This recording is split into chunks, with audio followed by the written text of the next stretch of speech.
অনেকেই দাঁত, চুলকানি বা ত্বকের র্যাশে ভুগে থাকেন। আজ আমরা কথা বলবো একটি পরিচিত মেডিসিন ইকোনেট প্লাস ক্রিম নিয়ে। ইকোনেট প্লাস ক্রিমটি হলো একটি অ্যান্টিফাঙ্গাল ও অ্যান্টি ইনফ্লামেটরি ওষুধ, যা ছত্রাক সংক্রমণ যেমন দাঁত, অ্যাথলিটস ফুট একজিমা এবং অ্যালার্জিজনিত ত্বকের প্রদাহ কমাতে ব্যবহৃত হয়। ত্বকে ছত্রাক সংক্রমণের কারণে যে গুলগুল ছোপ পড়ে ও চুলকায় তাকে সাধারণত দাঁত বলা হয়। আমাদের সমাজে এটি খুবই পরিচিত একটি সমস্যা। যে কোনো বয়সের যে কোনো মানুষ এতে আক্রান্ত হতে পারে। আবার অনেকে অ্যালার্জির সমস্যার কারণে ত্বকের উপরিভাগে চুলকাতে চুলকাতে শরীরের ত্বক লাল করে ফেলে।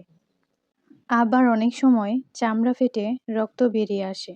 অ্যাথলিটস ফুট হলো এক ধরনের ছত্রাক সংক্রমণ, যা সাধারণত পায়ের আঙ্গুলের ফাঁকে বা পায়ের তলার চামড়ায় চুলকানি, লালচে ভাব, ত্বক ফেটে যাওয়া, খোসা ওঠা এবং জ্বালা পোড়ার সৃষ্টি করে।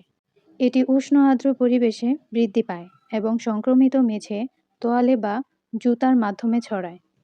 এমন নানান ছত্রাকজনিত সমস্যা থেকে মুক্তি পেতে এই ক্রিমটি খুবই উপযোগী একটি ক্রিম। তবে ক্রিমটি ব্যবহার করার আগে ক্রিমটির ব্যবহার বিধি ও এর সতর্কতা সম্পর্কে জানতে হবে। ক্রিমটি শুধুমাত্র ত্বকের উপরে ব্যবহারের জন্য। ক্রিমটি ব্যবহারের পূর্বে আক্রান্ত স্থানটি পরিষ্কার ও শুকনো করে নিতে হবে।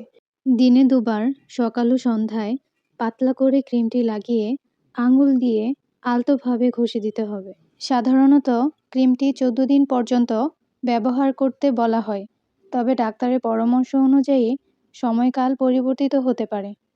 শিশুদের ক্ষেত্রে ব্যবহারের সময় সতর্কতা অবলম্বন করা উচিত। এটি অল্প সময়ের জন্য এবং শরীরের ছোট অংশে 10%-এরও কম ব্যবহার করা উচিত, কারণ তাদের ত্বক সংবেদনশীল। ক্রিমটি ব্যবহারের সময় চোখের সংস্পর্শে যেন না আসে সেদিকে খেয়াল রাখতে হবে, কারণ এটি চোখের জন্য নয়। গর্ভাবস্থায় ও স্তন্যদানকালে ব্যবহারের আগে অবশ্যই ডাক্তারের পরামর্শ। দীর্ঘদিন ধরে কর্টিকোস্টেরয়েড ব্যবহার করলে পার্শ্ব প্রতিক্রিয়া দেখা দিতে পারে, তাই চিকিৎসকের পরামর্শ ছাড়া দীর্ঘমেয়াদী ব্যবহার করা উচিত নয়।